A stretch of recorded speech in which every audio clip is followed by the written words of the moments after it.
Hola a todos, sean bienvenidos a un nuevo episodio de Borde Interno, este podcast futbolero que busca adentrarse en las historias de los protagonistas, las cuales fueron forjándose en el diario vivir, en cada año, en cada etapa que tuvieron que pasar, quienes componen este lindo deporte. Como siempre les hemos dicho, no es solo los 90 minutos que uno lo ve por televisión, que lo mira en el estadio. Hay mucho por conocer detrás y este es el objetivo de Borde Interno. Hoy acá en Plaza Doral, en el Valle de los Chillos, en un sector que se está moviendo mucho con el tema de la economía y por supuesto que este centro comercial que nos abre las puertas cada vez, a quien agradecemos a su administración por permitir que Borde Interno tenga acá su sede. Hoy es un día especial en este podcast, en esta segunda temporada, porque tenemos a un invitado que ha marcado un antes y un después en el fútbol ecuatoriano, en la dirección técnica y por supuesto en la selección ecuatoriana de fútbol. Sin más dejar pasar el tiempo, hablamos y lo presentamos a Sixto Bisuete, el profe, el príncipe de Guaitacama, uno de los sobrenombres, uno de los apodos que le puso la prensa en su aparecimiento dentro de las formativas del fútbol ecuatoriano, dentro de la dirección técnica, la preparación física, un hombre muy estudioso, un hombre que ha sabido pasar por distintas etapas de nuestro balompié nacional, a quien le agradecemos, profe, por estar acá, por llegar hasta la Plaza Doral, por ser parte de este Borde Interno. Muchas gracias por su tiempo. Gracias, Kevin, saludos y uno de los objetivos de ustedes, yo pienso que es dar a conocer todas las trayectorias de diferentes personalidades del fútbol ecuatoriano y me parece muy bien y gracias por la invitación. Gracias a usted, profe. La primera pregunta con la que arrancamos este podcast es ¿qué se le viene a la cabeza cuando le digo Borde Interno? Bueno, es uno de los primeros fundamentos que se enseña en el fútbol. Yo creo que el primero, porque el borde interno es la parte más amplia del pie y donde al niño en sus inicios se le indica que esa es la parte más segura para hacer un pase, ¿no? Y lógicamente que es uno de los fundamentos iniciales para la enseñanza del fútbol. Profe, siempre nos gusta ir cronológicamente. ¿Cuál es el primer recuerdo que tiene Sixto Bisuete del fútbol con una pelota? ¿Cuál es la primera memoria que tiene con este deporte usted? Bueno, yo siempre desde que tenía uso de razón y podía coordinar movimientos, yo creo que a los 5, 6 años yo ya tenía primero la habilidad, ¿no? de manejar un balón y luego fue creciendo porque a raíz de que ya ingresé a la escuela a los 6 años, ya fui parte de un proceso educativo, o sea, de la enseñanza de la educación física, de la coordinación que nos enseñaban los profesores y como siempre, yo pienso que desde esas épocas el deporte tradicional o el deporte básico, diríamos, era el fútbol, ¿no?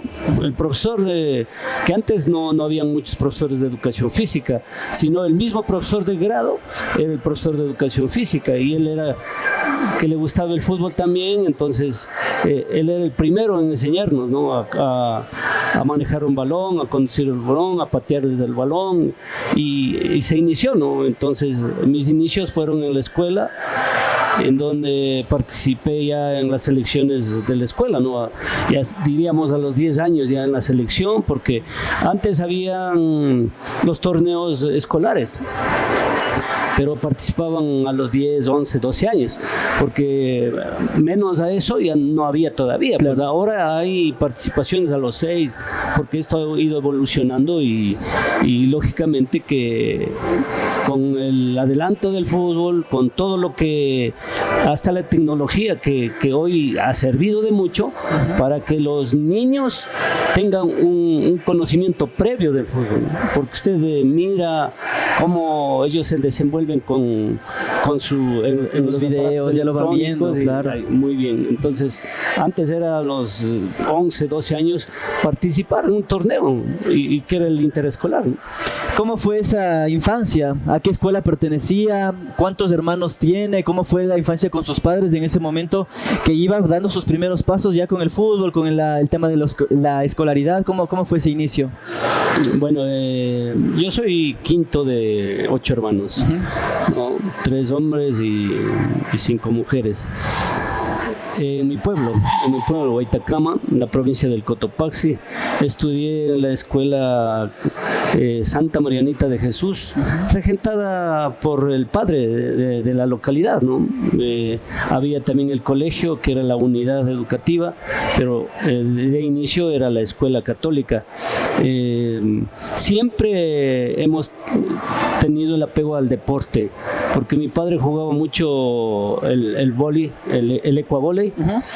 Jugaba la pelota nacional y mi padre fue casi toda su vida, la trayectoria de su juventud, un poquito más adelante, fue teniente político de la parroquia, ¿no? Y era como un líder, porque antes el teniente político tenía toda la potestad, era el líder de la parroquia, y siempre pegados al deporte, y eso también nació.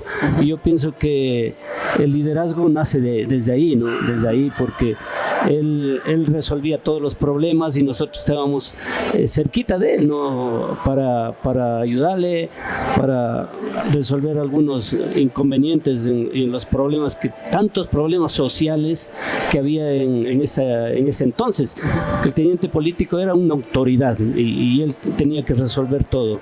Desde ahí nace, yo pienso que el apego al deporte y a ser un poco entrador, como se decía antes, ¿no? A todo, ¿no? A la dirección técnica, porque desde ese entonces, como no había nada, todos ya tenían la posibilidad de decir, no, es que vos juega acá, y a mí me gustaba mucho decir, no, es que él no juega, el liderar esos él no procesos, juega ahí, ¿no? juega acá, desde participando en las elecciones, ¿no? Entonces, desde ahí yo pienso que ya comencé a tomar forma de lo que Sixto Bisuete fue ya después. ¿Es verdad que ahí en Huaytacama no lo conocían como Sixto, sino como Rafael en su momento? Sí, Rafael. Yo me llamo Sixto Rafael, ¿no? Y más, todos me llamaban, mis amigos, mi familia, mis hermanos, todos Rafael, porque, o sea, se acostumbraron y yo vengo a estudiar ya en la universidad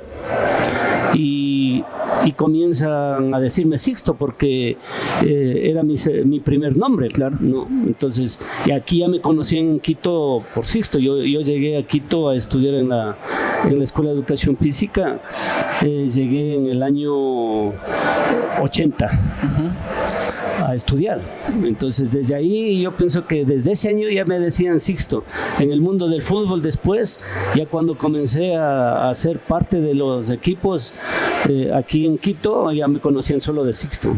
Y en esa etapa del colegio, entre la universidad, ¿estaba vivo el sueño de ser futbolista profesional? ¿Qué tan cerca estuvo? ¿Participó en algunas formativas? ¿Cómo estuvo ese acercamiento ya tal vez con dar ese clic al fútbol profesional como jugador? Sí, yo salí de la escuela, como en la escuela Santa Marianita, hasta 6º grado, y luego pasé al Colegio Vicente León en La Tacunga. O sea, yo fui a estudiar en el Colegio Vicente León en La Tacunga. Igual seguí en participaciones en los torneos intercolegiales, en la sub-14, después la sub-16, después la sub-18, porque era 18 años los de 6º curso. Entonces había la participación siempre en estos torneos intercolegiales, y de ahí yo fui a jugar en el Deportivo Cotopaxi de 2ª categoría. Claro. Entonces ahí yo ya llegué al fútbol profesional, en la cual ya participé como unos 6-7 años. También coordinando los estudios y el fútbol, porque no quería dejar tampoco el fútbol, ¿no? Pero se dio y eso le cuento, que llegué al fútbol profesional, sí, de 2ª categoría y no más, ¿no? Y ahí cuando empieza ya a nacer ese gusto, ingresa a la Escuela de Educación Física de la Universidad Central, año 80 lo decía, y empieza ese gustito por querer ser director técnico, por orientarse a la preparación física ya desde un tema de liderar procesos. ¿Ahí empieza ese gusto? Desde siempre, porque igual el profesor de educación física, que era el entrenador del Colegio Vicente León, fue a ser técnico del Deportivo Cotopaxi, y era la mayoría de estudiantes nomás del Deportivo Cotopaxi. Yo ya fui a estudiar educación física, y le cuento que yo me graduó del colegio siendo las 4 especialidades que había antes: físico, matemático, químico, biólogo. Y mi familia me decía: pero estás loco, ¿por qué te vas a estudiar educación física si tú eres físico, matemático, químico, biólogo? Sigue cualquier... Le digo: no, es que me gusta el deporte, me gusta el fútbol y quiero ser entrenador luego, ¿no? Entonces, desde ahí nació, y comencé a estudiar en la Escuela de Educación Física, primero, segundo año, y como ahí ya nos daban algo elemental de la preparación física, de todas las materias que tiene el currículum de educación física. Entonces yo ya le ayudaba al profe como preparador físico. Yo hacía el calentamiento con en los equipos, y él también me decía: sí, tú estás estudiando, tienes que ayudarme, porque antes yo pienso que el fútbol no era ni rentable para uno, ¿no? Porque como futbolista más era de corazón y de amor a la camiseta, y seguí, ¿no? Yo pienso que desde ahí ya comencé a tener relación ya con la parte de dirección técnica. Ahí empieza también ya otra etapa, ¿no? A entender al fútbol desde otra faceta. Siempre estudioso del deporte, siempre analizando. En ese momento, ¿cómo lo veía? ¿Veía otros partidos del exterior? ¿Tenía algún ídolo, algún referente? ¿Empezaba ya a inclinarse por una línea de juego? ¿Cómo lo iba ya tomándoselo más profesionalmente, el tema de la dirección técnica, de la preparación física? ¿Cuáles eran sus referentes en ese momento? Había algunos referentes en ese momento, porque yo le digo que a los 12, 13, 14 años yo venía a Quito desde Guaitacama. Como los partidos eran los domingos, ¿no? Los domingos en el Olímpico Atahualpa comenzaban los partidos 8 de la mañana y terminaban tarde, o sea, habían 3 partidos. Tripletes. Y nosotros veníamos con un amigo que tenía ya, que le gustaba también el fútbol. Veníamos muy en la mañana, a las 4 de la mañana salía el bus de Guaitacama a Quito, y llegábamos a la 24 de mayo, que era la parada ya. Ahí era el terminal. Y desde ahí nosotros íbamos caminando al Olímpico Atahualpa. Y me acuerdo, tengo una anécdota especial en esas venidas. Venimos a un partido de Copa Libertadores, en que jugaba Nacional Colo-Colo de Chile. ¿Entre semana? No, el domingo. Domingo, ¿ya? Domingo, era domingo. Venimos a ese partido, Colo-Colo de Chile contra Nacional en la Copa Libertadores. Y había en la tribuna norte, había un espacio donde dedicaban a los niños. O sea, ahí solo entraban los niños. Nosotros no pagábamos, sino a la tribuna para niños, siempre. Entonces ahí nosotros ya adentro, y como había mucha gente, abren las puertas también de la tribuna de niños para los mayores, porque ya abarrotado el Atahualpa no se podía entrar. Entonces es la única vez que nosotros pasamos mejor, porque la avenida Quito, ¿no? Porque nosotros sentados, y entraban unos señores ya grandes y decían: hey, te compro el puesto. Y nosotros como pequeños, ya pues, y nos daban, no sé, no me acuerdo ni cuánto nos daban. Y eso, nosotros nos íbamos hay un muro en el Olímpico, en todo el estadio, en el anillo, en esas gradas, hay unos muritos. Nosotros así, viendo el fútbol, y ya vendido el puesto. Y ya cobrado. Y ahí le digo que ese fue la mejor venida a ver el fútbol, porque tuvimos con qué alimentarnos después. Claro. No, lo mejor, y hasta fuimos con dinero, no nos gastamos. Claro, para el refrigerio y sobró, claro, ¿no? Pero sobró. Ahí, por ejemplo, le veía jugar yo a Fausto el Camión Correa, a Camioncito Peñerera, a Edu Nieves, a Prado, a Castillo, ¿no? Entonces, en Chile, por ejemplo, en el equipo chileno, en el Colo-Colo, había Vélez, había el Caselli, Loco Caselli. O sea, monstruos del de la época sudamericano en la época. Claro. Entonces, desde ahí comenzamos a venir al fútbol. Siempre veníamos al fútbol, ¿no? Y desde ahí yo creo que nace el apego a querer hacer algo en el fútbol, ¿no? ¿Y cómo era esa relación con los padres, no? De lo que usted decía en su momento. Le preguntaban, si tienes tantas especialidades en el bachillerato, ¿por qué no sigues una ingeniería? Pero siempre hubo ese apoyo para que Sixto vaya, estudie educación física, para que se vaya metiendo en el mundo del fútbol. ¿O hubo alguna resistencia en el que algún momento le decían, ¿por qué no optas por otra carrera? ¿Por qué no intentas por otro lado? ¿O siempre estuvo el apoyo para que vaya al fútbol Sixto Bisuete? No hubo tantos problemas de eso al inicio, ¿no? Porque decía, yo me voy a educación física porque me gusta y no hubo problemas. Lógicamente que después de los estudios, rápidamente yo conseguí un trabajo. O sea, ya empecé a trabajar en un colegio fiscal como profesor de educación física. En el 86 yo ya comencé a trabajar en el colegio fiscal. Acá en Quito, ¿ya? En Quito, claro. Por el Hospital del Seguro, Colegio José Rafael Bustamante. Y yo ya comencé a trabajar ahí desde el 86 y así es que yo hasta ahora ya soy jubilado de maestro. Claro, yo ya me jubilé de maestro y desde ese entonces en educación física, pero no hubo ningún inconveniente. Después vieron que todo lo que había yo creo que planificado y a veces hasta actividades sin planificar salían las cosas, ¿no?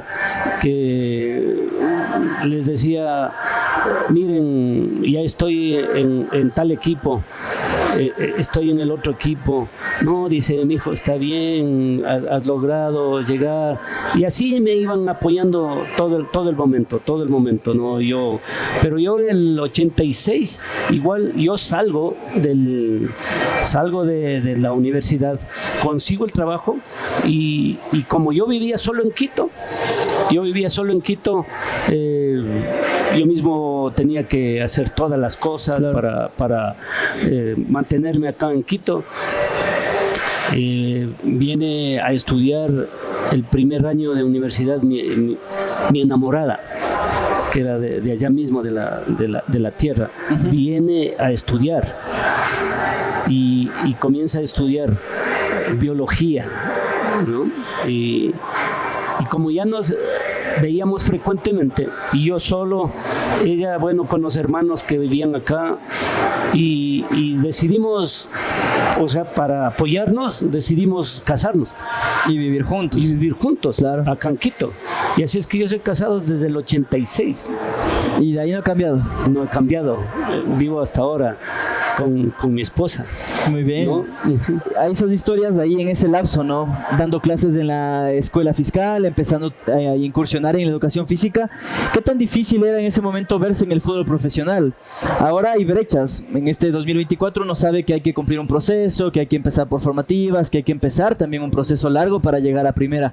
Pero en ese momento, ¿qué tan complicado era llegar a ingresar ya al fútbol profesional de primera división? No, siempre ha sido complicado, a sabiendas de que yo pienso que le tenía como alternativa yo de una profesión, porque yo era profesor de educación física y tenía el nombramiento fiscal, ¿no? Por eso yo me jubilé. Ese era el aporte, como ya me casé, era el aporte secundario para poder mantenernos. Entonces, a veces yo decía, solo de maestros los dos nos vamos a comer la camisa y no vamos a seguir progresando, ¿no? Claro. Pero después Yo pienso, y le cuento, yo fui árbitro profesional de fútbol. Yo me gradué con Byron Moreno. La misma camada. Fuimos compañeros. Yo me llevo muy bien con Byron hasta ahora. Fuimos los mejores alumnos del curso de arbitraje, claro. Sí, y seguí, pero le cuento, no me gustaba mucho, pero de acuerdo a las necesidades que nosotros teníamos, yo tenía que primero graduarme de árbitro y después también trabajar como árbitro. Yo estuve ya en tercera categoría en ese tiempo, ¿no? Uh-huh. Y no me gustaba mucho. ¿Por qué no le gustaba? ¿Qué encontraba ahí en el arbitraje? No me gustaba mucho porque a la vuelta de trabajar en el arbitraje, porque nosotros nos enviaban a trabajar en los barrios. El barrio más complicado era trabajar en el Inca, en el Morlán. Ahí pitábamos, nos mandaban a hacer las pasantías, no, pero ahí se forjaban los árbitros, claro, porque era demasiado, o sea, difícil arbitrar por allá, ¿no? Bueno, y en algunas ligas.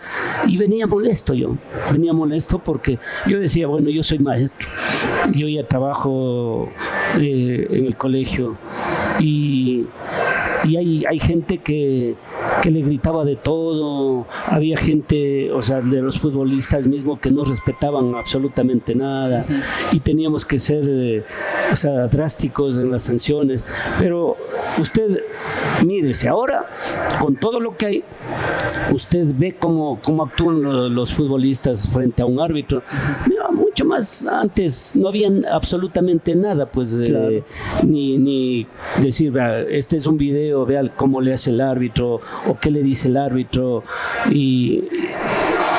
pero usted tenía que salir, o sea, como macho, como hombre, ¿no? Claro. Tenía que salir entonces no me gustaba mucho, decía yo soy maestro y no quiero que me insulte nadie y vengo así, venía molesto, pero yo no duré mucho porque y decidí, porque yo sí tenía una proyección como Byron, pero después dije no me gusta, y después yo fui y estudié en el Instituto Superior de Deportes, en la época de Rodrigo Borja, que era el presidente de la República. Ahí se creó el Instituto Superior de Deportes, que era el Armando Tito Larrea, no sé si se acuerda de usted, era un futbolista, claro, de liga, y que él era muy pegado al gobierno. Él es el que hizo ese instituto. Eran profesores, puro profesor extranjero, y ahí nos graduamos. 9 en la primera promoción. La primera promoción del instituto. Primera promoción del instituto. Yo fui de la primera promoción del instituto, y me acuerdo hasta ahora de Gonzalo Alcocer, un salcoquileño claro, que él se graduó igual que mí en el instituto. Y los otros desconocidos no trascendieron, Gonzalo sí, y me graduó, renuncio al arbitraje. Se quedó ahí. Claro, porque digo, ¿para qué ya me gradué? Entonces tengo que ir y trabajar. Y mi profesor Juan Carlos Iglesias, que fue el mentor mío, era un argentino de edad, Juan Carlos. Él, como yo ya era profesor de educación física y voy a tomar ese curso en la tecnología esa, y él sabía que yo era profesor de educación física, Juan Carlos Iglesias, y me dice, Sixto, conversando de entrenamientos, conversando de anatomía, de fisiología, de todo, ¿no? Claro. Conversando, me dice, ¿sabes qué? Tú vas a ser mi ayudante de cátedra, dice. Quiero que me ayudes a dar preparación física. En el mismo instituto. Yo era profesor de preparación física y era alumno. A la par. Porque él me daba el espacio, porque dice, tú sabes más que mí preparación física. Claro. Yo te enseño la parte técnica y táctica, y complementas con la parte física. Entonces, como yo sabía, ¿no? Como ya era profesor de educación, y le ayudé en esa parte.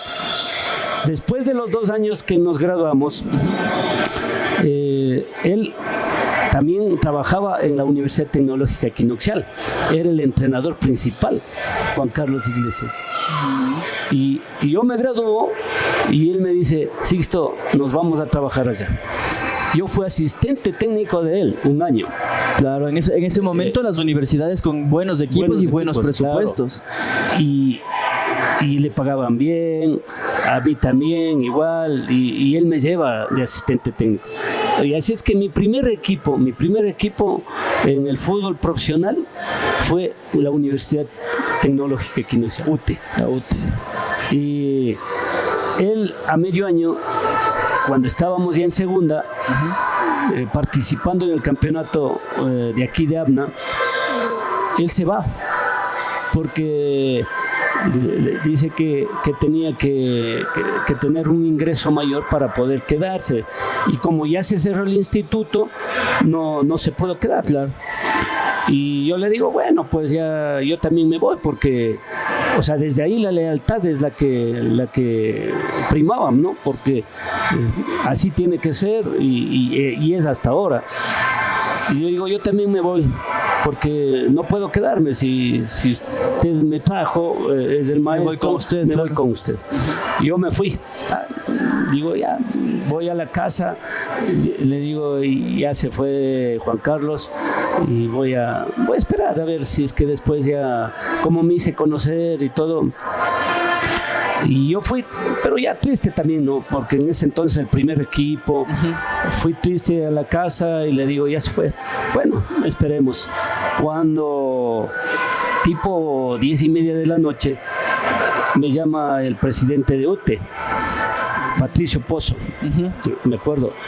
Patricio Pozo me llama y me dice: Sixto, he conversado con Juan Carlos, y Juan Carlos te recomienda a ti que seas el técnico, y te vas a quedar de técnico de la Universidad Tecnológica Equinoccial.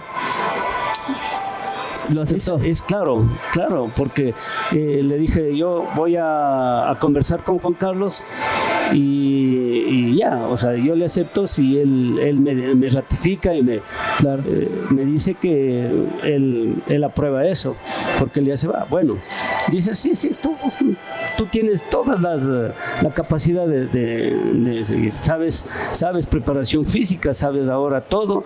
Hasta incluso arbitraje, claro, por si acaso. Hasta arbitraje. Entonces, y fue el primer equipo profesional que yo dirigí, la Universidad Técnica Equinoccial, 2 años seguidos. ¿Y con qué se encontró ahí? ¿Con un equipo que estaba en proyección, que estaba armado? No, era empezar todavía por Juan Carlos. Le formó Juan Carlos, pero ahí venían más estudiantes porque les becaban. Claro. Entonces venían estudiantes becados y les trajimos de acuerdo, les trajimos 3 refuerzos del Espoli, porque desde antes eran los juveniles que jugaban en segunda categoría. Claro. Traemos 3. Padilla, Escudero y Consuegra, me acuerdo tan claro yo. Padilla, Escudero y entonces les traemos a jugar allá. Y el gerente Marco Vargas de Espoli, él les sabía ir, porque eran de proyección estos muchachos, buenos jugadores, les sabía ir a ver jugar todas las jornadas que nosotros jugábamos. Jugaba la UTE y jugamos contra América, me acuerdo, contra América en segunda categoría, y ganamos 3-1 al América. Y ahí, en ese partido, como iba el gerente de Espoli a ver, me aborda. Me dice: profe, ¿cómo se llama usted? Le digo, me llamo Sixto Bisuete. Dice, ya, qué bien. Dice, juega bien su equipo juegan bien. Y estos muchachos han mejorado también con usted. Yo he conversado con ellos y me dicen que usted es una buena persona, me dan buenas referencias. ¿Quiere trabajar en el Espoli? Espoli en la primera división. Y en una estructura más formada. Claro, en la primera división, el Espoli. Le digo, sí, claro. Dice, le espero el día martes. Yo comienzo mi oficina el día martes. A las 9 de la mañana le espero en la oficina de Espoli. Me dijo dónde es y todo. Y ya, fui. No hablamos mucho. Y yo ya fui desde el año 86, del 96, que ya pasé allá. El primer campeonato sub-20 del país, del Ecuador. Por primera vez hacían un torneo sub-20 en el Ecuador. Yo fui técnico del Espoli. De esa categoría. De la categoría. Desde ahí. Y ahí cuando llega a Espoli, ¿cómo se empieza también ya a reestructurar su idea de juego, ¿no? Porque lo decía, en segunda categoría potenció a los jugadores, empezó también ya a entender y yo pienso, siempre un director técnico va forjándose en el camino, ¿no? ¿Qué es lo que me gusta de este jugador? ¿Qué perfil quiero? ¿Me gusta atacar? ¿Cómo voy jugando con muchos esquemas, muchos perfiles de jugadores? Pero ¿cómo fue mutando en esa etapa, ¿no? De pasar de segunda categoría ya a Espoli, ¿cómo fue también cambiando su mentalidad, su madurez futbolística para empezar a dirigir y encontrar también talentos nuevos? Bueno, siempre he mantenido yo algo de lo aprendido en la universidad. Le cuento que en la universidad yo no aprendí mucho entrenamiento deportivo, sino más bien el direccionar a los jóvenes, ¿no? A los niños jóvenes, en direccionar bien, en educarles bien, en disciplinarles bien, ¿no?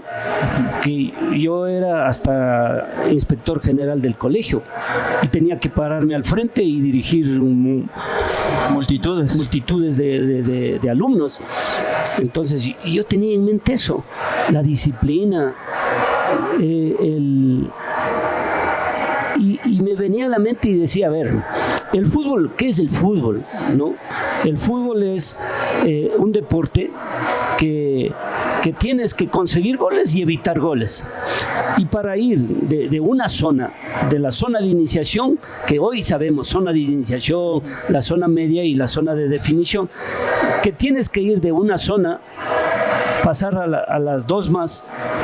¿Cómo tú pasas? A veces tienes que pasar directo o a veces tienes que pasar combinándote. Entonces de esa combinación nace el fútbol de posesión. O sea, para no ser directo, tú tenías que salir jugando desde la zona de iniciación. Asociarte un poco hasta conseguir espacio. Se va asociando, ¿no? Y para no, porque tú sabes, en el fútbol ecuatoriano 4-4-2, con dos volantes de marca, dos centrales, y decías, no, a ver, ¿cómo podemos llegar a la zona de definición? Combinándonos. Tiene que ser por los costados, porque ahí no se acumula muchos hombres. Claro, es más en el callejón central, claro, siempre está acumulado. Y no se puede, entonces siempre, y es hasta ahora. O sea, y ese es el fútbol. O sea, para llegar a hacer un gol, tienes que vos posesionar primero, combinar y llegar. ¿Y cómo llegas? Llegas por los costados, porque es las opciones más positivas como para poder llegar. Y si quieres empezar un poco más adelante, tienes que sacar el arquero largo. Pero para sacar largo, tú tienes que darles otros conocimientos, o sea, de ir y pelear el balón adelante, de tener un delantero fuerte, que pivotee, alguien que esté atento a los rebotes, claro, la segunda jugada. Entonces no es que recién, o sea, por ejemplo, ahora dicen, no, la posesión, el fútbol español, claro, es la posesión. Que muchos creen que el Barcelona del 2010, 11, 12, ahí lo creó, y eso viene de atrás. Eso viene de atrás. Yo creo que el 2000, yo tuve la posibilidad de estudiar en Alemania. Yo me gradué en Alemania. ¿Cómo es la historia de esa beca que la consigue ahí? Para ir a la Universidad de Leipzig, ¿no? Sí, de Leipzig. ¿Cómo fue esa historia? ¿Cómo fue ese pasaje? Cronológicamente estábamos ya en el Espoli, primera categoría. ¿Cómo después sale esa oportunidad de ir al exterior?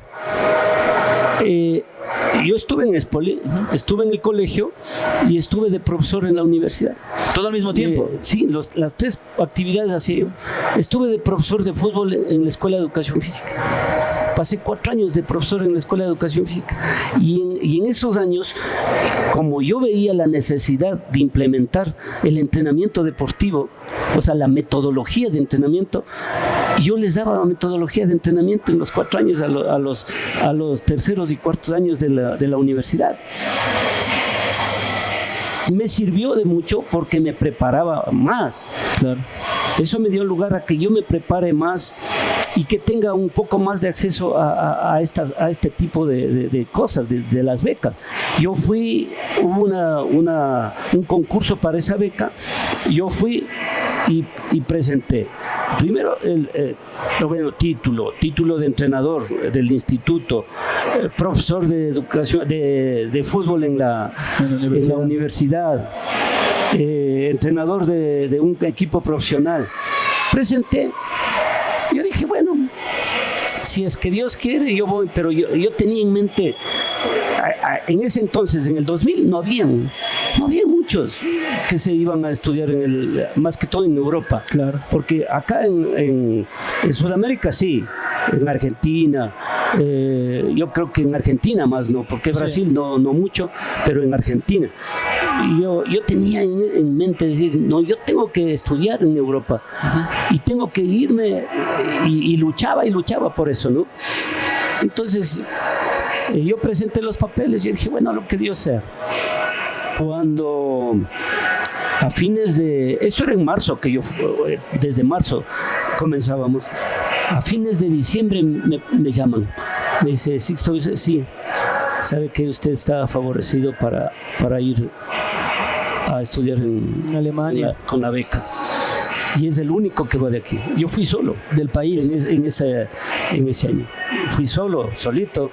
Y ¿por cuánto tiempo era allá? ¿Cuánto era la carrera, el curso? ¿Cómo fue el llegar allá? ¿Costoso? ¿Cómo era el tema también de mantener esos estudios en Europa? Es que era una beca que usted llegaba y le daban la vivienda en la residencia universitaria. O sea, yo viví en la residencia universitaria, nos daban de comer y nos daban...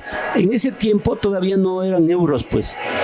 Eran marcos alemanes, los marcos alemanes. A nosotros nos daban 700 marcos alemanes. Mensuales para mantenernos. ¿Completa la beca? Completa. ¿No? Y solo pagábamos el vuelo allá. Y bueno, se ganó, yo fui, pasé el curso, me gradué allá, regresé, pero o sea, también hubo eso de sufrir, ¿no? En esos momentos, porque allá el idioma, el clima, todo nuevo, pero bueno, uno tenía esa convicción de hacer, ¿no? De surgir y todo, y fui dejando mis 3 hijos. Porque estaban pequeños. Claro, todavía. Ya casados los hijos. Claro, casados. Y fui dejando un reemplazo en el colegio, porque yo tenía que dejar reemplazo. Eso no le podía dejar. Perder, pues. Claro. Ya, en Espoli sí me dieron permiso, vaya y después vuelva. Claro. Lógicamente, pero ahí yo tenía que dejar un reemplazo en el colegio. Dejé el reemplazo y yo tenía que pagar el reemplazo. O sea que mis hijos, mi esposa, se quedó con el sueldo solo de mi esposa, ¿no? Y duro, difícil. Claro. Pero yo pienso que todo eso, después la recompensa, pues, ¿no? Yo digo, Dios es tan sabio que a todo lo que ponía esos espacios negativos de la vida, hubo la recompensa.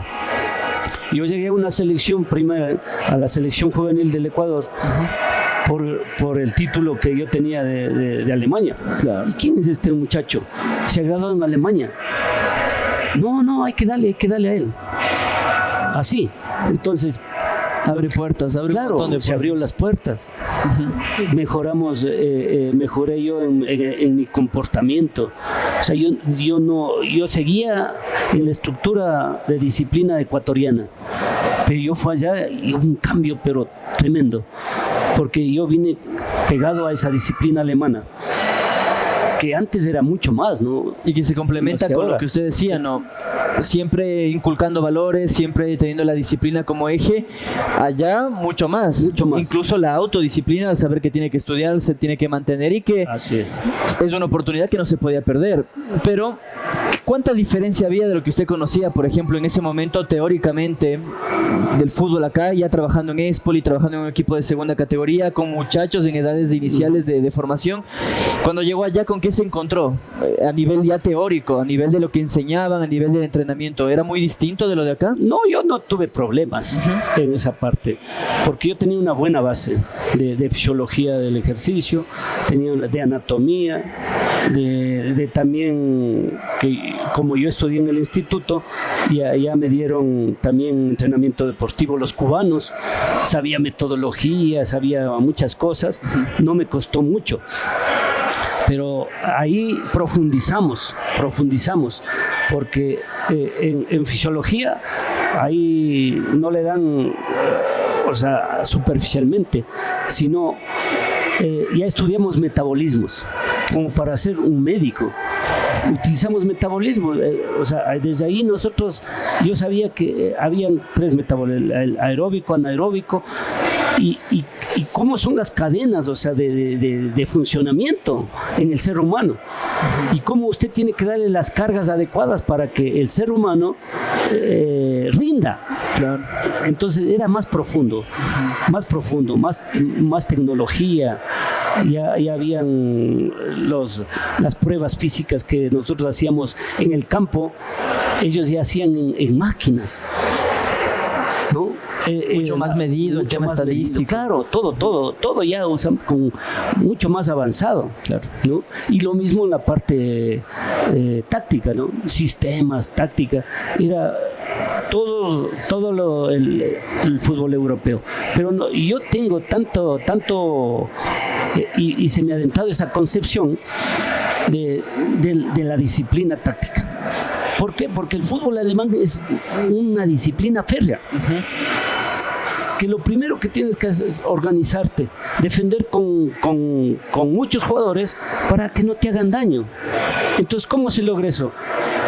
En las transiciones de defensa-ataque, ataque-defensa, ellos tienen que ser lo más pronto posible. Y haciéndoles entender por qué el funcionamiento, por qué ese movimiento, por qué el retroceso. Desde ahí era ya la parte del método cognitivo, que hoy es de los españoles. O sea, ellos pregonan mucho la parte cognitiva. Pero ¿qué es la parte cognitiva? Lo que yo le estoy diciendo desde mucho antes es la zona de iniciación, zona media de elaboración, donde se elaboran las jugadas, y la zona de definición. La parte cognitiva es qué tienes que hacer en esta zona, qué tienes que hacer en la zona media y qué tienes que hacer en la zona de definición. Lo cognitivo general. Y después hay mucho que nosotros trabajábamos, es la toma de decisiones, que hoy es el boom aquí en el país. Mientras más rápido y más ágil de la cabeza, mejor funcionas. O sea, mientras vos tomes una decisión acertada, buena, en pos de tu equipo, van a mejorar todos, ¿no? Entonces ahí tú ves que la percepción que nosotros estudiábamos en psicología antes y nos daban los profesores, nosotros parecía que no fuera, o sea, que va a servir en la vida. Si hablábamos de percepciones, de todas, pero eso es lo más importante, porque un jugador, si levanta la cabeza, es visión periférica, que antes les enseñábamos de otra forma y hoy se enseña de otra forma, ¿no? Pero la percepción es, si tú, no sé cómo explicar aquí, sino dentro del campo de juego. Tú vas a recibir un balón, tú tienes que mirarte el hombro, mirarte el otro hombro y sabes que tienes un rival aquí o a la izquierda o a la derecha. Entonces, si tú te miras el hombro, sabes que viene por aquí, yo voy para este lado. El saber qué vas a hacer antes de ya tener la pelota, ¿no? Esa es la percepción, pues. Y la toma de decisiones se hace más fácil, porque no te giras para acá porque te chocas con el rival. Exacto. Giras para acá y al rival le dejas ahí. Entonces, esa toma de decisiones es desde hace mucho tiempo atrás. No es nuevo. No es nuevo. Entonces, todas esas cosas, la presión alta que hace algunos años decían, no, es que hoy es la presión alta. Eso se sabía porque en Alemania se llamaba el Vorchecking. En alemán, presión alta es Vorchecking. Entonces, vine yo acá al Espoli a seguir trabajando. Yo con mis categorías como corrían, luchaban, les hacía presionar alto desde allá. presionen, y ganábamos los partidos. ¿No? O sea, presionando alto. Y la gente que no sabía cómo zafarse de esa. Ahora hay tácticas como ya para contrarrestar eso. ¿Cuánto tiempo duró ese lapso de la beca en Alemania? Bueno, yo pasé un año ya. Yo pasé un año porque después de que terminamos en Leipzig, creo que a una media hora de Berlín. Y en Berlín había el equipo Hertha Berlín, que es un famoso equipo, como el Bayern igual. No fui a Bayern porque era muy lejos de ahí, muy lejos de Leipzig. Entonces lo más cerca era Hertha Berlín. Y ahí hice amigos, jugábamos fútbol en la tarde con gente amiga de allá también. Y yo hice amigos y me quedé yo en Berlín como 3-4 meses y haciendo una pasantía en el Hertha Berlín. Qué interesante. Y ahí abriendo mucho más el abanico de conocimiento, ¿no? Porque lo decíamos, y esto sucede mucho acá, el conocer distintas metodologías, realidades, biotipos, y después traerlas al país para aterrizarlos, sí le da un plus a que un director técnico que por allí pueda conocer solo lo del medio. ¿Cómo fue eso, no? Ir palpando ya conceptos, porque las charlas, me imagino el día a día de Sixto Bisuete en Alemania, futbolizado al 100%, ¿no? El estudio, el hablado, el hablar entre los pares, el fútbol en la tarde con los compañeros, todo siempre intercambiando conceptos y abriendo mucho más el abanico del fútbol, ¿no? Sí.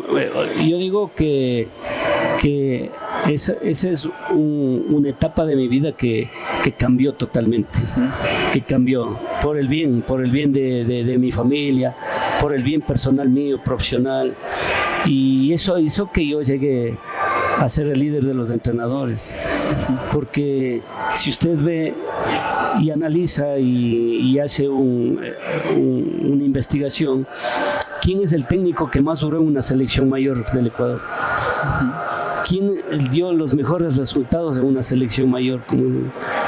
Entonces, ahí usted analiza que, o sea, yo me he preparado bien. Y a tiempo que cuando decidieron hacerme cargo de la selección mayor para jugar contra Perú, si yo no hubiera estado preparado, yo no hubiera aceptado, porque hubiera sido una irresponsabilidad total, ¿no? Entonces yo acepté porque me sentía preparado y lo hice bien. Yo pienso que lo hice bien, con resultados, por eso duré mucho tiempo. Yo duré toda la eliminatoria a Sudáfrica. Exacto. Y con posibilidades de clasificar hasta el último. Un solo punto, ¿no? Claro. Entonces jugaba bien. Entonces ahora he sacado muchas conclusiones, ¿no? De eso, de que tú quieres formar un modelo. El modelo viene de España, posesión, viene un poquito, no sé, el fútbol directo de antes, que era Alemania, pero de fútbol cooperativo.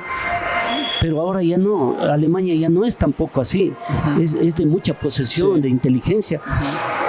Por ahí lo más directo se lo ve en Inglaterra todavía, ¿no? La pelota parada. Yo le digo que cuando he tenido la posibilidad de trabajar dando conferencias o de estar invitado para dar conferencias, y recorrimos, de hecho, con Dusan, que es mi gran amigo, hemos recorrido todo el país dando conferencias con él, ¿no? En el formador de formadores. Cuando José Francisco Ceballos era ministro, teníamos ese proyecto, formador de formadores. Yo les decía a todos donde yo iba, nosotros tenemos que ser nacionales. Usted estudió en Europa, usted estudió en México, estudió en Brasil, estudió en Argentina. Tiene que adaptarse a los jugadores que existen. Aterrizar a la realidad de acá. Ventajosamente hay biotipo aquí. Privilegiado el biotipo del Ecuador. Por eso estamos nosotros, los jugadores, están en la mira de los equipos europeos. Exacto. Todos. Y eso tiene que haber un cambio también del entrenador, porque ellos lo miran a los jugadores y quienes les están preparando a esos jugadores tienen que darles todos estos conocimientos para que ellos no vayan a fracasar en Europa. Que sientan menos de ese proceso de adaptación, sí, que a muchos de los jugadores les costó. Y el modelo, y le digo, el modelo, a ver, hablemos del modelo de juego, ya hablemos, porque a veces usted tiene que saber posesionar, usted tiene que saber jugar directo, usted tiene que saber jugar indirecto, porque los momentos son distintos en el fútbol, no es solo jugar ahí. No. Incluso conocer de las posiciones de tu compañero, qué movimientos hace el mediocampista central, cuál es el que va por afuera. Entonces yo les llevaba un video para dar estas conferencias que daba. Les llevaba un video del partido Brasil-Ecuador aquí en el Olímpico Atahualpa. Cuando empatamos 1-1, debíamos haber ganado siquiera unos 6. Claro, el primer tiempo de Brasil en ese momento aguantaron, porque era un vendaval Ecuador. Un vendaval. Entonces yo les llevo ese video, les digo, este es el modelo ecuatoriano. Es el modelo ecuatoriano. Ahí miren y vean cómo se juega. Porque teníamos ahí Walter Rayoví, para mí, yo le hice marcador izquierdo. Él jugaba de 5, claro. Jugaba de volante enganche. Por eso su buen pie. Él tenía mucha técnica. Y yo le digo, mi arma secreta fue eso. Por la derecha juego directo, por la izquierda juego indirecto. La izquierda, cuando nosotros recuperábamos, Walter tenía una sutileza en su pie para hacer un cambio de frente y jugaba directo. ¿Y quién era el que jugaba por derecha? El más rápido en ese momento del Ecuador, que era Antonio Valencia. Claro. Y esa era el arma secreta, porque y todos volcados acá, Walter y él entraba. Y que son conceptos que ahora le decimos, ¿no? Claro. Fútbol total que ahora vemos en el Manchester City, que vemos ahora en Independiente del Valle, eso se aplicaba ya una década atrás. Eso mucho más antes. Tenía otra forma de llegar por la izquierda. No era lo mismo. Tenía otra forma de llegar con Edison Méndez. Yo llegaba por el medio, triangulando, posesionando, claro, porque ellos posesionaban bien por el medio y por la derecha jugaba fútbol directo. Más directo. Y llegábamos. Pero es porque hay una clave, ¿no? Entender el biotipo del jugador, saber que, claro, se cuenta con un Antonio Valencia que tiene esa explosividad para desbordar la banda. Así es. Sabiendo que hay un Edison Méndez con un Walter Rayoví que tenían un buen pie como para orientar el juego incluso al callejón central. Pero eso lo consigue usted, ese conocimiento, esa identificación de qué es lo que tiene el seleccionado y el futbolista ecuatoriano a través de todo ese conocimiento que tuvo, ¿no? Claro, ese es el modelo. Yo pienso que para todos, ¿no?, los que nos están observando, usted quiere implantar un modelo de juego, mire ese video. Mire ese video que existe en las redes. El partido Brasil-Ecuador rumbo a Sudáfrica, en Quito. ¿Y ese proceso eliminatorio cómo lo vivió? Porque claro, hay un buen trabajo, eso es indudable. Después, en el fútbol suele ser ingrato este deporte, que los resultados dan a veces mucho más realza al trabajo que en realidad se realizó. Eso no quiere decir que el trabajo haya sido malo, más bien todo lo contrario, bueno, pero ese resultado final, faltó solo un punto detrás de Uruguay para clasificar ese mundial. Sí. ¿Cómo usted ya ahora, con el pasar de los años, cómo hace ese balance, ¿no? Esa identificación de todo lo que sucedió, de lo que se consiguió y de lo que tal vez faltó un poco para que se termine redondeando toda esa etapa. Bueno, hoy se puede analizar, porque yo pienso que todos los periodistas deportivos y todos los que analizan el fútbol, después de un resultado se puede analizar como sea, se analiza. Pero antes no, o sea, para planificar y enfrentar un partido hay que hacer muchos análisis. Hoy que tenemos mucha tecnología del análisis de los videos, de cómo se mueve el equipo contrario, en dónde posiciona, en dónde presiona. Entonces uno se tiene muchas armas como, claro, para poder planificar. Antes no se tenía mucho. pero nosotros teníamos la posibilidad de decir que somos muy disciplinados y esperábamos en el bloque. Cuando ingresaba al bloque medio, nosotros teníamos que presionar y ganar lo más pronto posible, robar ese balón y atacar y contraatacar, o sea, atacábamos muy pronto.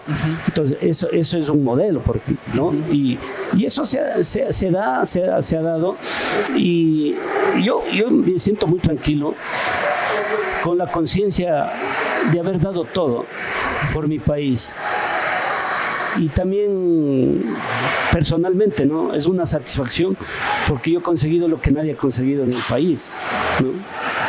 Algunos títulos, título panamericano, título en Alcudia con la sub-20. El primero en llegar, su momento, claro. Llegar a los mundiales en la sub-20, en la sub-17,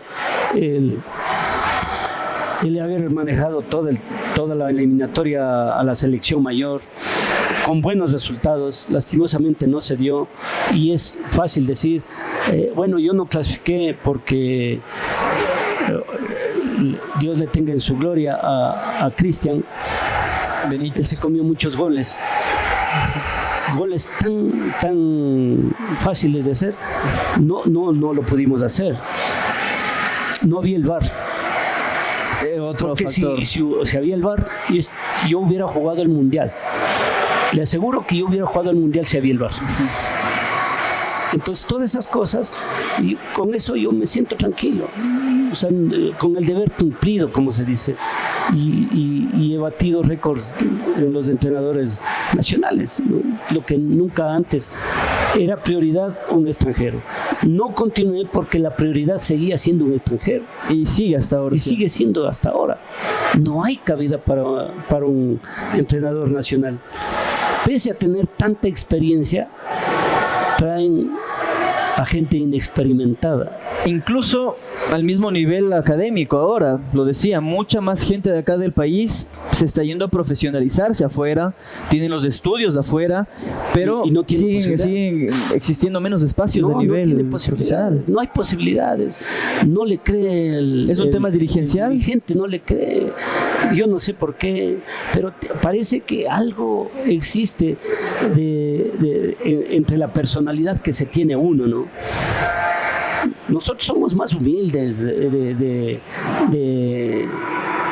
actuar, pero no, o sea, no confundan, o sea, parece que los dirigentes confunden la humildad con desconocimiento, claro, con falta de preparación. No es así. El hablar bonito, el gritar, el gesticular, eso es de cada cual. Ahora hay ejemplos, ¿no?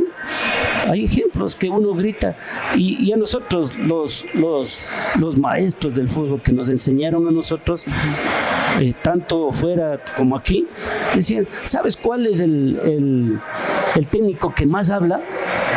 Él es el que no le ha preparado bien al equipo.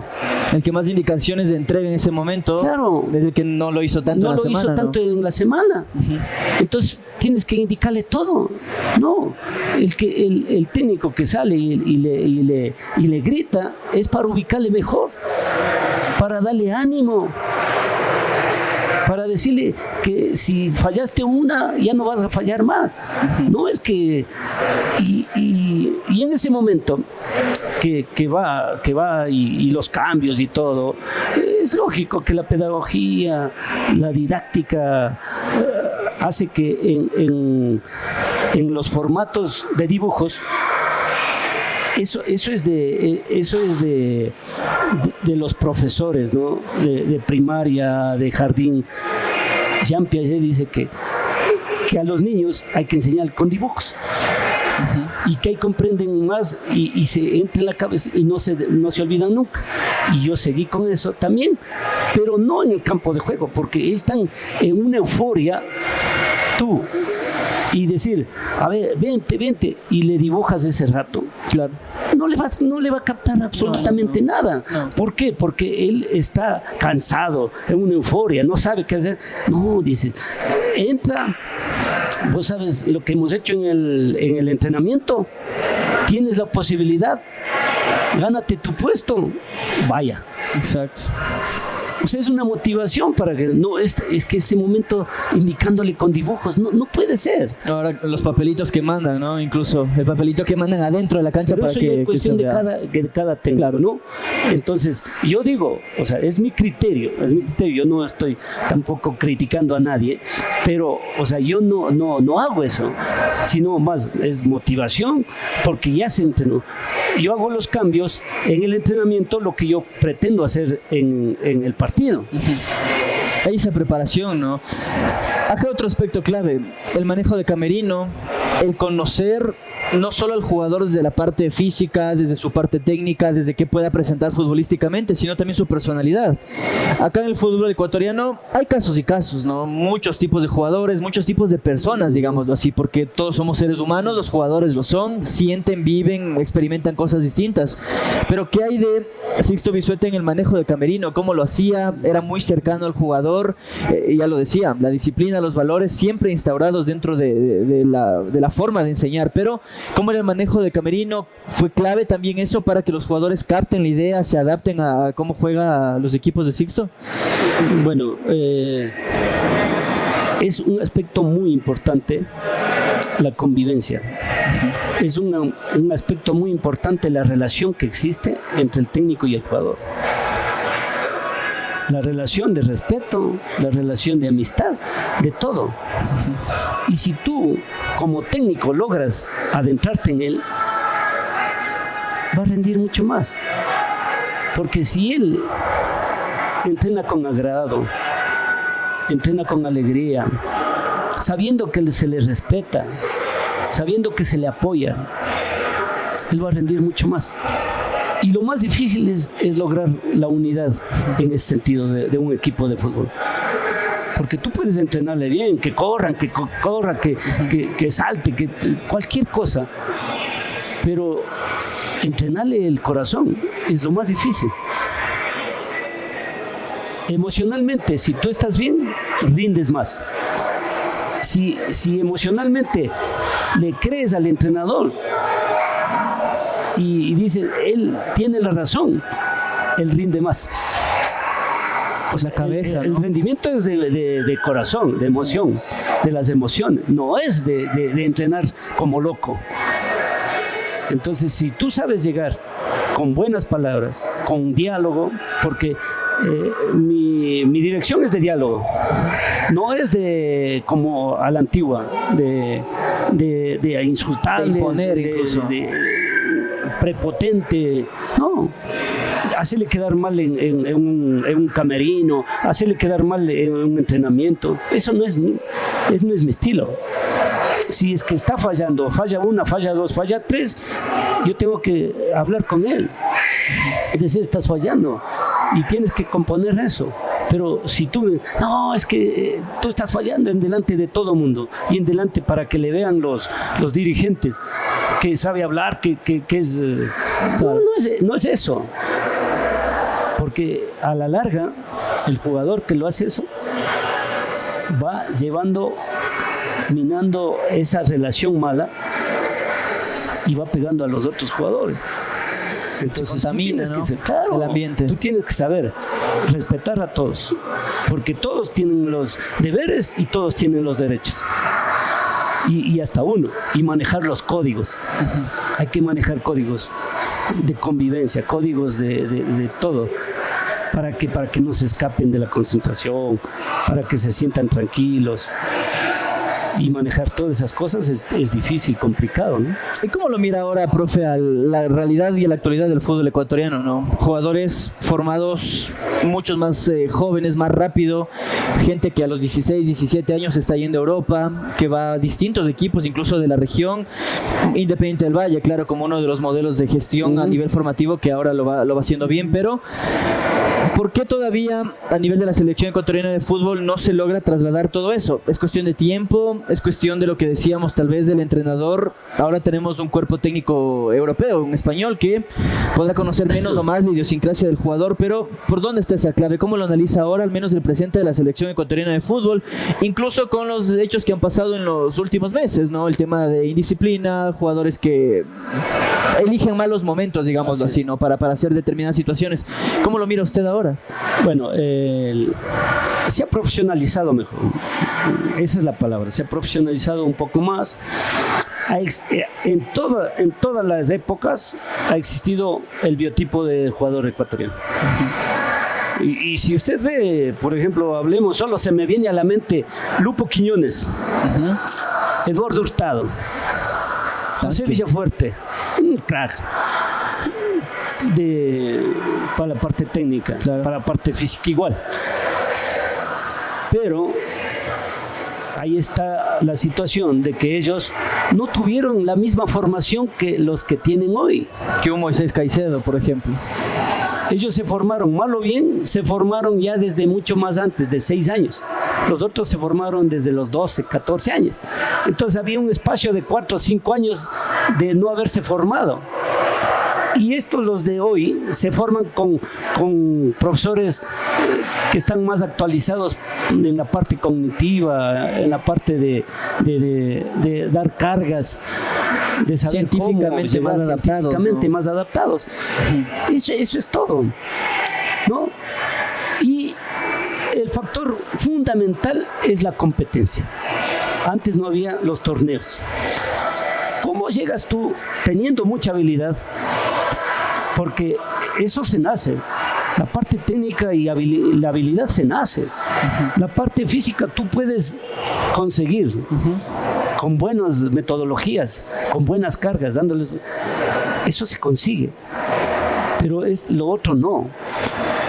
Y hay que aprovechar a los jugadores hábiles que se tiene, ¿no? Entonces, ¿qué es lo que, a dónde quiero ir yo? Que hoy, en la actualidad, la competencia ha hecho que estos hábiles, estos buenos en la parte física, sean mejores. No mejores, yo diría que como jugadores, sino mejores colectivamente. Colectivamente. Y hoy pueden ir y jugar en diferentes partes del mundo. Antes no había la posibilidad. La competencia ha llevado a que nosotros juguemos ya a los 19 años, 18 años en primera división, porque están compitiendo hoy, y yo creo que en las escuelas de fútbol a los 6 años, 7 años, 8 años están compitiendo. Competencia en la Federación Ecuatoriana de Fútbol a nivel nacional, sub-12, sub-14, sub-16, sub-18, sub-20, jugando un año tras año, hasta llegar a los 16, 17, ¿cuántos partidos acumuló? ¿Cuántos minutos acumuló de juego? ¿Cuántas experiencias, no? Antes no había esos campeonatos, entonces no podían salir pronto. Teniendo habilidad, teniendo capacidad, no podían salir pronto. Sino es por la competencia que existe ahora. Se nos queda corto el tiempo, profe, agradeciéndole un montón por estar en este episodio del podcast Borde Interno. Quisiera preguntarle, siguiendo en esta actualidad, ¿no? del presente, ¿cuál ha sido uno de los equipos últimos de estos años, hablando del torneo nacional obviamente, que le ha gustado cómo juega, algún cuerpo técnico que diga en realidad está haciendo bien, adaptando las cosas? Es tal vez el Independiente campeón de la Sudamericana último, Liga, algún Barcelona, algún equipo que en los últimos años usted haya dicho, me llama la atención cómo trabajan, cómo se desenvuelven, algún jugador incluso de la Liga que usted, de la Liga Nacional, de la Liga Pro, que haya visto en los últimos años y diga en realidad veo potencial, veo ahí alguna cosa diferente a las demás? Bueno, el decir, por ejemplo, me gusta un modelo de juego de un equipo, o sea, no ha existido esa duración de ese equipo jugando así. A Liga le decían la bordadora. ¿Por qué le decían la bordadera? Porque ellos posesionaban. Claro. Entonces, ellos posesionaban desde la época de los Zambranos, de los Portilla, de los Ale, los Sulimando. Ellos posesionaban. Y no es que ahora ya es solo posesión. Ellos posesionaban, por eso le decían la bordadora. Claro. Nacional hoy día, en la época, ¿qué juega? ¿Cómo juega? ¿Qué modelo juega? Un juego directo. Peleando arriba. Sacas, peleas arriba. Y para eso tienes que tener el biotipo. Físicamente. Entonces consigues, porque ese es el modelo de ellos. No vas a conseguir unos frágiles para que peleen eso. No. Y unos de buena técnica. No tienen el espacio. Los geniales no tienen espacio en Nacional. Mano Balda, por ejemplo, no juega mucho en Nacional. Porque no tiene el espacio. Y decir en el fútbol ecuatoriano que ha habido un modelo, no ha habido. Barcelona, que es el más popular del Ecuador, no ha tenido un modelo. ¿Por qué? Porque no, sus autoridades, sus dirigentes, nunca han querido seguir el proceso. Trazar una línea, ¿no? Como decir, Barcelona de España. Ese es el modelo, ese es un modelo. Pero ¿cómo se logra ese modelo teniendo muchos jugadores de diferentes países, los mejores del mundo? Puedes lograr eso, pero acá también se podía lograr pero no ha habido un modelo. Ahora, Independiente del Valle, el modelo no era. Venían Carlos Sevilla, Repeto, en su momento. Repeto. Después cayó Ramírez en las divisiones formativas. Él vino de director de formativas. Exacto. Y sin haber manejado un equipo de primera división en ningún lado. Él le hizo jugar un modelo. Llegó a campeonar con ese modelo. Muy bien, manténgalo ese modelo. Y es lo que ha hecho más o menos, ¿no? Independiente, porque después de Ramírez, claro, Paiva, Anselmi, que Paiva era menos, pero Anselmi menos. Lograron mantener. Y Anselmi ya comenzó a hacer el fútbol de otro modelo, o sea, ahora está otro. O sea, ya no juega igual como se juega, pero la posesión sigue. Por ejemplo, ayer veía a la liga con el Español, la posesión, y por esa posesión perdieron el partido, porque el pase hacia atrás, que no fue efectivo, les cuesta una derrota. ¿Y para qué comienzas jugando ese modelo si están presionándote? Yo pienso que tienes que optar por el juego directo. ¿Hasta qué? Hasta descongestionar algo. O sea, no ser tan extremista en esa situación. Porque yo saco y vuelvo.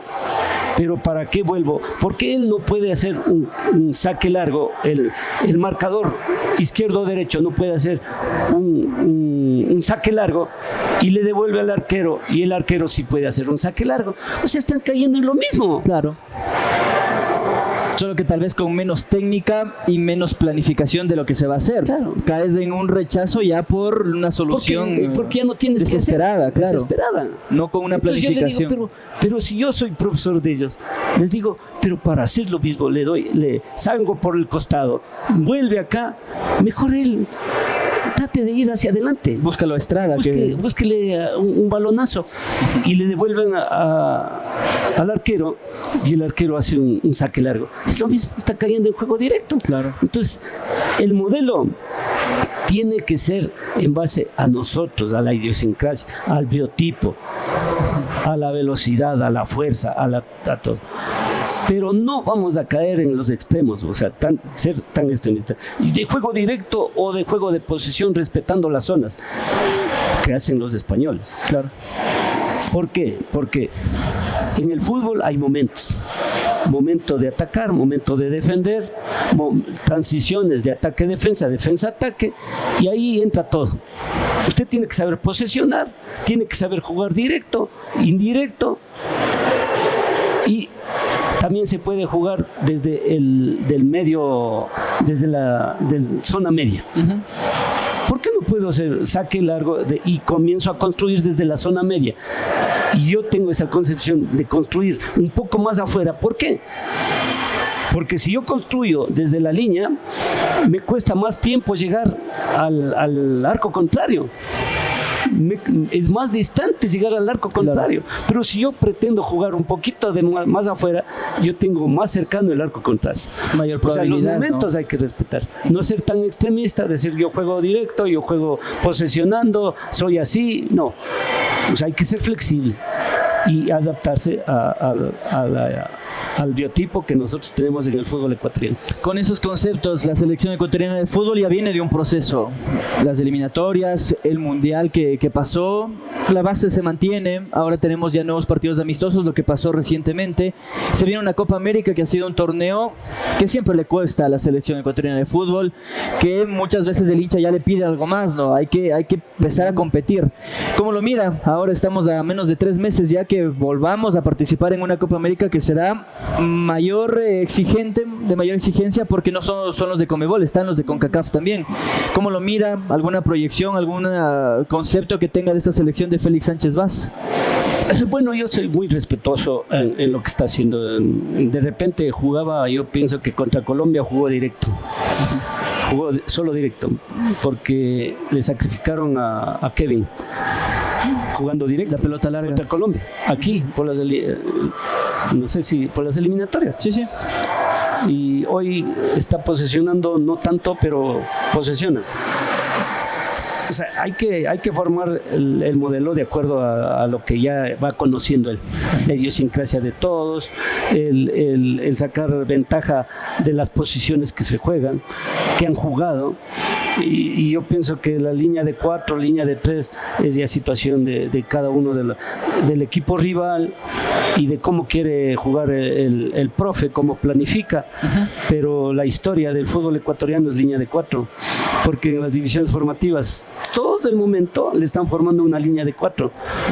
O sea, no le están formando línea de 3.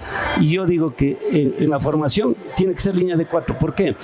Porque si tú formas con línea de 3, tienes mayor espacio para trabajar. Divídele el medio, o sea, el ancho del campo para 4, te da como 16, 17 metros, y si le divides para 3, te da 25, que claro, tiene que ser más atleta y más tiempista como para poder jugar con línea de 3. Entonces, ¿cómo juegas más seguro? Con línea de 4, juego más seguro. Entonces, todas esas cosas tiene que ir analizando eso, y ese es mi criterio, ¿no? Mi criterio, o sea, de la experiencia que he tenido, de los estudios que he realizado, de todo lo que me ha pasado en el fútbol ecuatoriano. O sea, y yo quiero jugar una línea de 4 porque me siento más seguro, ¿no? Entonces juego posesionando y debo tener en el equipo gente de buena técnica como para poder posesionar. No puedo tener solo gente fuerte y rápida para poder hacer la posesión. Entonces él tiene que analizar todo eso y direccionarles mejor, ¿no? a todos, ¿no? Hoy que están jugando ellos en el extranjero, en Europa la mayoría tienen más conocimientos, mejores metodologías de trabajo. Cada uno viene de distintas formas. Y lo único que tiene que hacer es ya formar la idea clara de cómo, y no estar cambiando ya mucho para poder alinear a la selección nacional. No, le deseo yo lo mejor, porque hoy soy hincha de la selección del Ecuador, pues claro, no voy a decir lo contrario, porque hoy soy el hincha número 1 del Ecuador. Y quiero que hagan bien, que ganen los partidos, que los muchachos se comporten bien, que los códigos de vivencia, de estadía en la selección tienen que ser a rajatabla, porque cuando uno sale a representar al país, está saliendo a una misión de país, no está saliendo a pasearte, no está saliendo a hacer compras, está saliendo a una misión de país. Para compras, para irse a cualquier lugar, tienes toda la vida, y déjale esos 4 días a la disciplina, a concentrarse, y no pienses 100%, en eso, claro, en nada, en absoluto. Entonces hay que tener un reglamento de convivencia. Tú les das permiso para que vayan de compras. Sí, a la cena estamos aquí todos, porque no necesitan un día y una noche para comprar, ¿no? vas, desayunas, te vas de compras, a las 7 de la noche llegas a la cena y todos deben estar ahí. El que no llega a la cena, mejor coge el avión y se va. Gracias. ¿Cuáles son las metas, cuáles son los propósitos que tiene Sixto Bisuete para este año, para estos meses que vienen? Si bien es cierto, ha estado alejado ya del fútbol profesional, diciendo, digamos, cara visible, ¿no? Porque ha habido proyectos de formativas, han habido muchas cosas a nivel de escuelas de iniciación, pero ¿qué se viene para Sixto Bisuete en estos años? ¿Está por ahí la vigencia del fútbol profesional o está orientado tal vez a un tema más formativo, un tema más comunitario? En estos momentos no ha habido la posibilidad de integrar algún equipo. A la salida de Aucas, ¿no? Yo estuve en Aucas con César Farías. Él me dio la posibilidad a la venida de él, me dio la posibilidad de estar con él como asistente y asesor de todo lo que sabía del fútbol ecuatoriano, porque bueno, te guardo una amistad muy larga con él. Y eso fue la relación que tuvimos. A la salida de eso no he hecho mención tampoco en desesperarme. He seguido estudiando con Javier López, el español. Sé lo que es la posesión, sé lo que es el método cognitivo, o sea, alimentando nuevamente las cosas, ¿no? Actualizándome todo el rato. Y esperemos, ¿no? O sea, esperando una posibilidad, ojalá haya la posibilidad en primera A, primera B, si es en segunda, no, yo soy un profesional, que si alguien me necesita como para poder hacer algún proyecto en la segunda categoría, lo puedo hacer. O sea, yo no voy a rehuir eso, o no porque yo ya manejé la selección nacional, yo no puedo seguir trabajando y prestando servicios y apoyando a un proyecto. No es así. Si tú piensas así, yo pienso que ya tú no vas a dirigir o tú no vas a estar inmerso en el fútbol. No, esperando la posibilidad. Ojalá haya alguien de los dirigentes vea en el entrenador ecuatoriano, no solo por mí, sino en el entrenador ecuatoriano, que se abran las puertas, que nos den posibilidades, que nos den una oportunidad de trabajo, porque hoy nos hemos preparado más, nos hemos preparado y seguimos preparándonos, ¿no? Y hay muchos elementos que están saliendo del instituto de la federación, graduados de técnico, y uno tiene todas las experiencias, todos los cursos. Tengo la licencia Conmebol, la Pro Conmebol, que la avala de uno de los 9 que tenemos en la Ecuador. Que, por ejemplo, no tiene en este momento el técnico de liga para dirigir torneos. Y no estoy dirigiendo, o sea, teniendo licencia. Pero ese es el fútbol ecuatoriano, ¿no? Y un poco que como usted mencionaba, el fútbol es ingrato. Es ingrato. Cuando tú estás arriba, aparece en todo el mundo. Cuando estás abajo no aparece nadie, ¿no? Pero hay que continuar con la misma humildad y sin estar reclamando, porque al decir esto creen que yo soy resentido. Yo no soy resentido del fútbol. Mejor yo le agradezco al fútbol, porque yo he llegado a ser uno de el líder de los entrenadores. Eso es, nada más. O sea, pedir la posibilidad, la oportunidad de dirigir. Eso es todo. Nada más que eso. Así. Queremos comprometerlo al profe Sixto para otro episodio. Más adelante nos queda corto siempre el tiempo. Hay mucho más por analizar, hay mucho más por conversar, pero queremos agradecerle por pasar acá por Borde Interno, este podcast futbolero que busca adentrarse en esas historias y en esas charlas que no son las habituales, que no es la de un partido, no es una conferencia de prensa después de los 90 minutos, sino que van topando otras aristas. Siempre gracias, profe, por pasar por acá. Le comprometemos para seguir más adelante en otro episodio. Este ha sido un nuevo episodio de Borde Interno con Sixto Bisuete, a quien agradecemos nuevamente por pasar por acá. Nosotros nos despedimos de acá y la próxima semana estaremos con otro invitado, con otra historia de los personajes que van forjando a este deporte. Qué gusto, profe. Muchas gracias. Gracias, muy bien.